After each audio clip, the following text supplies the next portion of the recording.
Hello everyone, स्वागत है आप सभी का मेरे साथ। मेरा नाम है तान्या शर्मा और मैं आप लोगों को इस चैनल पे यानी कि Doubtnut learn and fun humanities पे इंग्लिश और हिस्ट्री दोनों पढ़ाती हूँ।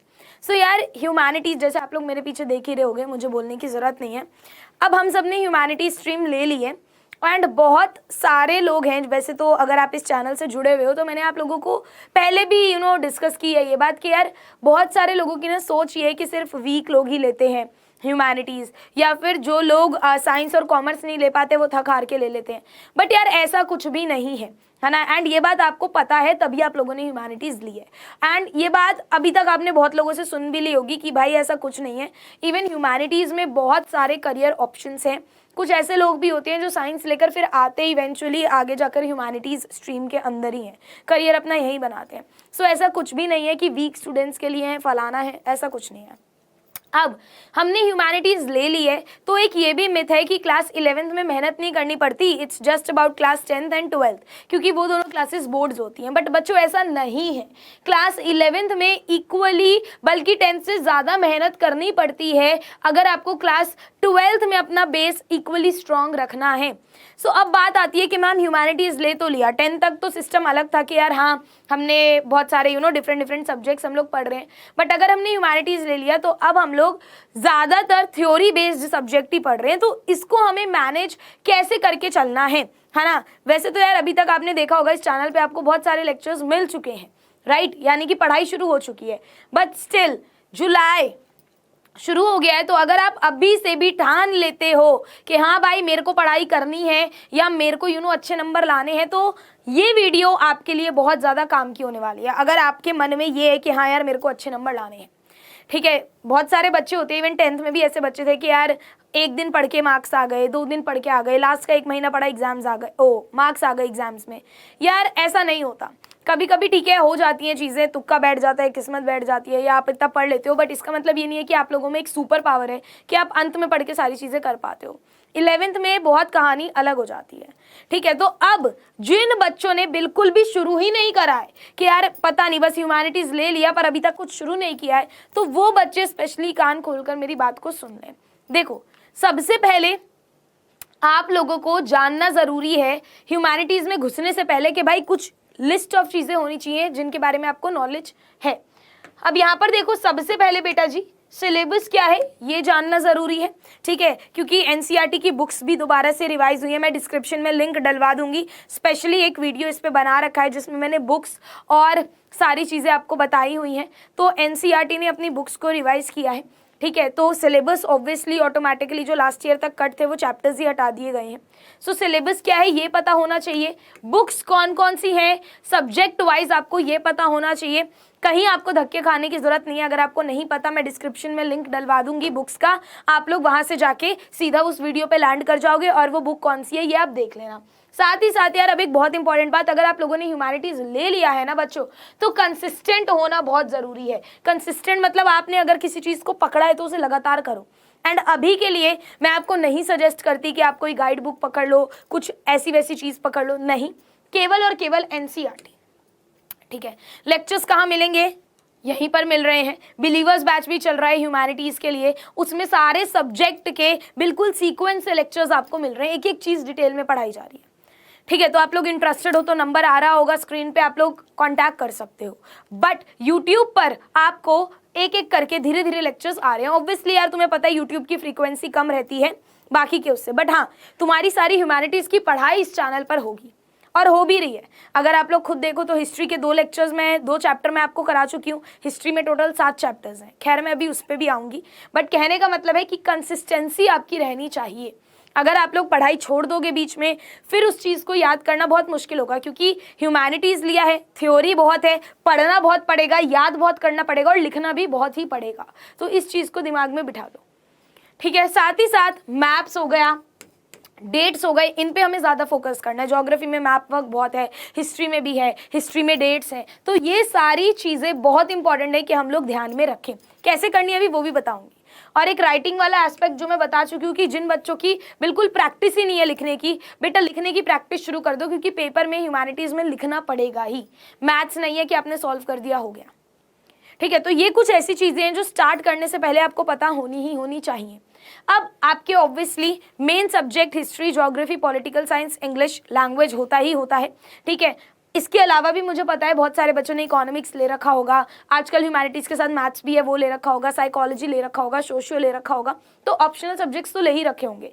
बट यहाँ पे जो मेन सब्जेक्ट्स हैं उन पे फोकस करना ही करना है, इसलिए मैंने 4 लिखे हैं।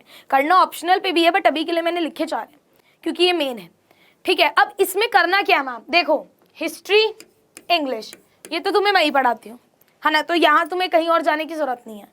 साथ ही साथ ज्योग्राफी और पॉलिटिकल साइंस भी तुम्हें इसी चैनल पर मिलता है ना। पॉलिटिकल साइंस उज्ज्वला मैम पढ़ाती है, ज्योग्राफी तुम्हें अमित पांडे सर पढ़ाते हैं, तो ये सारी चीज़ें तुम्हारी यहाँ पर कवर होती है, साथ ही साथ इकोनॉमिक्स, ठीक है। अब बात ये है कि जब आपको पता है कि हाँ भाई हमारे सब्जेक्ट्स ये हैं, हमारी बुक्स ये है, हमारा सिलेबस ये है, हमें लेक्चर्स यहाँ पे मिल रहे हैं, तो फिर देर किस बात की। देर इस बात की है कि मैम हम पढ़े कब, पढ़ो अपने एक्टिव आवर्स में। एक्टिव आवर्स मतलब जब आपका ब्रेन ज्यादातर एक्टिवली काम करता है। कुछ बच्चे होते हैं जिन्हें सुबह याद होता है, कुछ बच्चे ऐसे होते हैं जिन्हें रात के समय याद होता है ना। तो अकॉर्डिंग टू दैट आप लोगों को पढ़ना है। बट मैंने यहाँ पर एक कॉमन टाइम ड्यूरेशन मैंने यहाँ उठा रखा है कि भाई अब बच्चों के स्कूल शुरू हो जाएंगे, राइट, मुझे पता है। तो मान लो आप लोग 3 बजे भी स्कूल से आते हो, तो 3 से 5 में मुझे नहीं पता, आपको जो करना है आप करो। आपको नैप लेना है, आपको अपना लंच करना है, आपको अपना स्कूल से रिलेटेड कुछ प्रोजेक्ट करना है, आप वो चीज़ें कर लो। 11th क्लास में इतना होमवर्क मिलता है नहीं बच्चों को, ठीक है, आप वो कर लो। अगर 4 बजे तक आप कर सकते हो तो और अच्छी बात है, बट मैंने मैक्सिमम टाइम लिख दिया कि ठीक है चलो ज़्यादा से ज़्यादा 5 ले लो, और कितना लोगे। अब आपके पास जो आवर्स बचते हैं वो है 5 से 11 तक, राइट। अब 2 बातें बोलूंगी, एक तो ये कि जब मैं लेक्चर पढ़ा रही हूँ तो एक्टिवली सुनो। एक बच्चे होते हैं जो स्कूल में यूं बैठे रहते हैं, है ना, ट्यूशन में यूं बैठे रहते हैं, और फिर जब सेल्फ स्टडी की बारी आती है तो एक्स्ट्रा एफर्ट, मतलब आप सेम चैप्टर तीसरी बार कर रहे हो, समझ रहे हो। स्कूल वाली मैडम ने कराया, ऑनलाइन या ट्यूशन में करा, और फिर आप वो चीज़ खुद कर रहे हो, 3 स्टेप कर रहे हो, तो मतलब इतना टाइम आपका वेस्ट हो रहा है। बट अगर आप एक ही बार में एक्टिवली सुन लो, ठीक है, तो आपको सेल्फ स्टडी में कम टाइम इन्वेस्ट करना पड़ेगा। जैसे मेरी जो पॉलिटिकल साइंस की स्कूल में क्लास होती थी तो वो इतना अच्छे से मैं उस चीज़ को समझ लेती थी कि जब मैं सेल्फ स्टडी करती थी तो मेरा वो याद करने का जो टाइम था वो कम हो जाता था, क्योंकि मैंने चीज़ पहले से ही समझ रखी है। समझ में आया। तो जो भी आप ऑनलाइन में लेक्चर देखते हो, अगर आप बिलीवर्स बैच में हो, अगर आप यूट्यूब पे हो, अगर आप लेक्चर देख रहे हो, ठीक है, अगर आप कोई भी लेक्चर देख रहे हो उसमें एक्टिवली एंगेज रहो, शॉर्ट नोट्स बनाते रहो साइड में। अब जब एक्टिवली एंगेज रहोगे तो ऑब्वियसली जो आपके सेल्फ स्टडी के आवर्स है वो ऑटोमेटिकली कम हो जाएंगे। मैं नहीं सजेस्ट करती आप किसी ट्यूशन में जाके अपने पैसे बर्बाद करो, मैं नहीं सजेस्ट करूँगी, ठीक है। स्कूल आप जा रहे हो, ऑनलाइन आप पढ़ रहे हो, कोई ज़रूरत नहीं है बाकी और कोई चीज़ करने की, ठीक है। अब इसमें भी मैम पढ़े कैसे, सब्जेक्ट तो बहुत है। देखो यार, एक दिन में 2 सब्जेक्ट डिवाइड कर लो, ठीक है। लेट्स से MWF यानी कि मंडे, वेंसडे और फ्राइडे, एक मतलब आपने 2 सब्जेक्ट करे कोई, लेट्स से ये दोनों कर लिए, ठीक है, और बाकी के जो दिन है बीच में ट्यूसडे, थर्सडे, सैटरडे, ये दोनों सब्जेक्ट कर लिए। अब करना कैसे है, देखो 5 से 6 का जो स्लॉट है आपका वो आप रखो रिवीजन के लिए। जो आपने कल पढ़ा था, जो भी कल पढ़ा था उसे कंसिस्टेंटली रिवाइज करना जरूरी है ना, वरना वो दिमाग से ऐसा लगेगा निकलता जा रहा है। तो एक बारी नजर मारना जरूरी है जो भी हमने कल पढ़ा था, और अपने शॉर्ट नोट्स हमेशा रेडी रहो, किसी और के नोट्स पे रिलाय मत करो, ठीक है। कोई और तुम्हें नोट्स बना के दे भी देगा ना, बट अगर तुम उसमें से भी अपने हाथ से शॉर्ट नोट्स, छोटे छोटे से नोट्स बना रहे हो, ठीक है, तो वो चीज़ तुम्हें ज़्यादा देर तक याद रहेगी, तो वो तुम रखो। उसके बाद 6 से 8 तुम अपना कोई एक सब्जेक्ट पकड़ो कि यार ठीक है, मान लो मैं अगर हिस्ट्री कर रहा हूँ, हिस्ट्री का चैप्टर नंबर 1 कर रहा हूँ, राइटिंग एंड सिटी लाइफ। अब चैप्टर बड़ा है, एक दिन में हो नहीं सकता, हम सबको पता है, राइट भाई। तुम्हारे पास 2 घंटे हैं, पर 2 घंटे में आधा चैप्टर आराम से हो सकता है, समझ लो, आधा चैप्टर बड़े मजे से, बड़े प्यार से हो सकता है, ठीक है। अब तुमने इसका आधा चैप्टर कर लिया, समझते भी जा रहे हो, शॉर्ट नोट्स भी बनाते जा रहे हो, याद भी होता जा रहा है, सब हो रहा है।